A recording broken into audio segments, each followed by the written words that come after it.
ginusto nyo magmaneho niyan eh.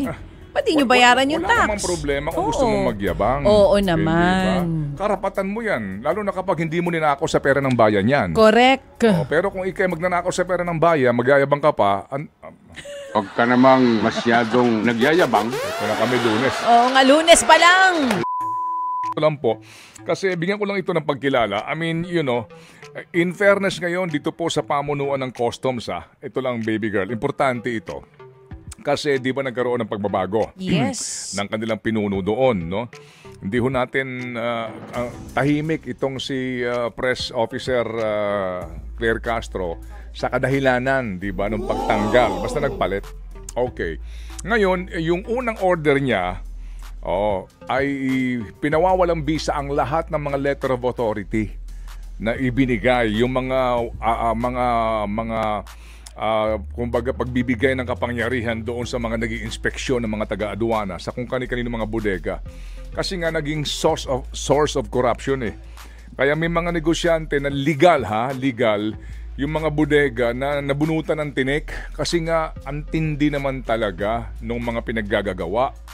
Ano po yung sinasalakay yung mga bodega mo, kahit na legal ang importasyon mo, guguluhin ka kasi kinokotongan nila. Okay, yan ay isa sa mga sinasabi nga na tama. Magkaroon ng review sa lahat ng inilabas na letter of authority sa mga tauhan nila na mag-inspection. Etong pinakabago, hindi ko lang alam kung matutupad dito mga kapatid. Naglabas po ng memorandum itong si Commissioner Ariel Nepomuceno noong July 10. Ang sinasabi niya bawal na sa mga taga Bureau of Customs yung may conflict of interest na kung matagal na ito.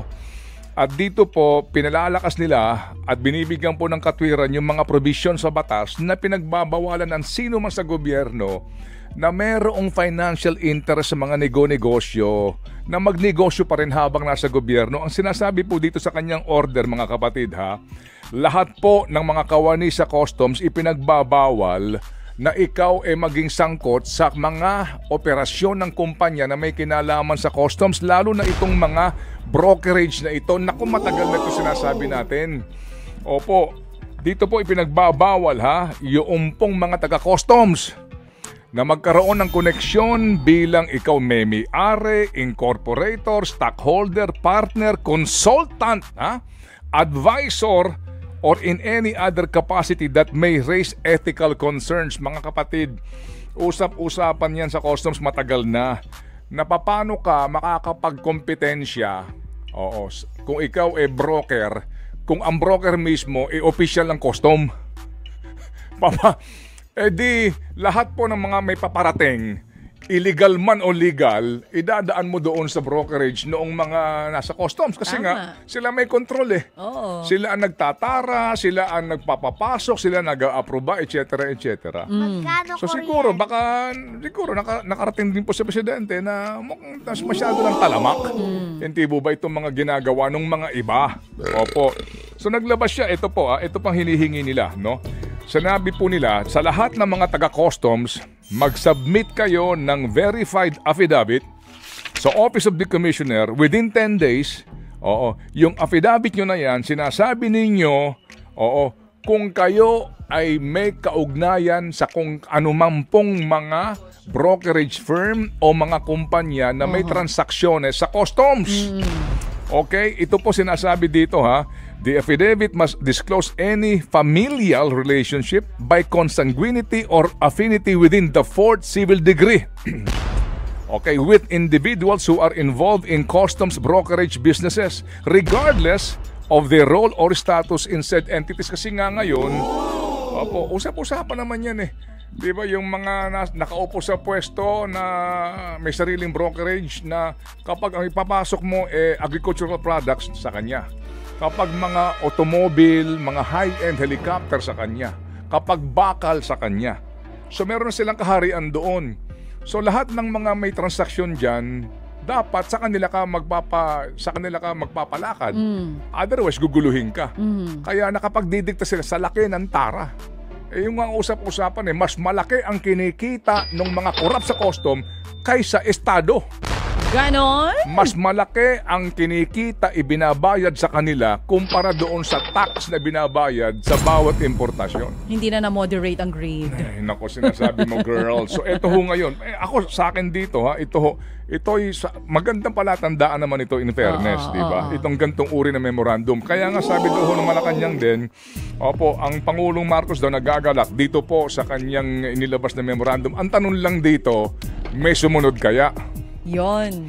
At meron kayang, kumbaga, lakas ng loob at tibay po ng Sikmura.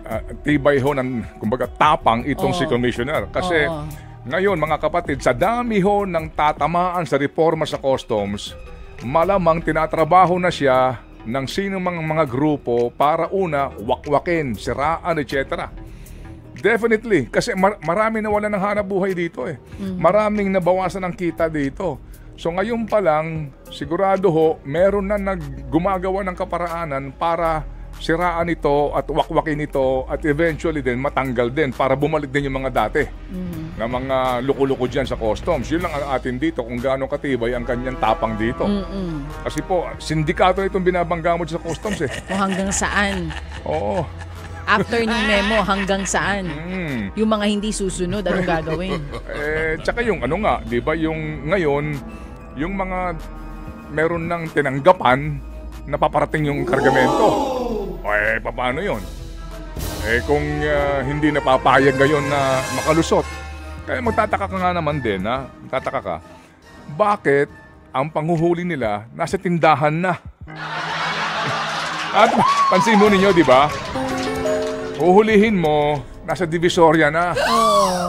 Di ba? Hindi mo nahuli no nasa port. Tama. Uhulihin mo, nandito na po sa mga bodega. Sa gray market. Oo. Okay, nasa bodega. Diba? Uhulihin mo, nagtara na sa'yo, nakalusot na sa'yo.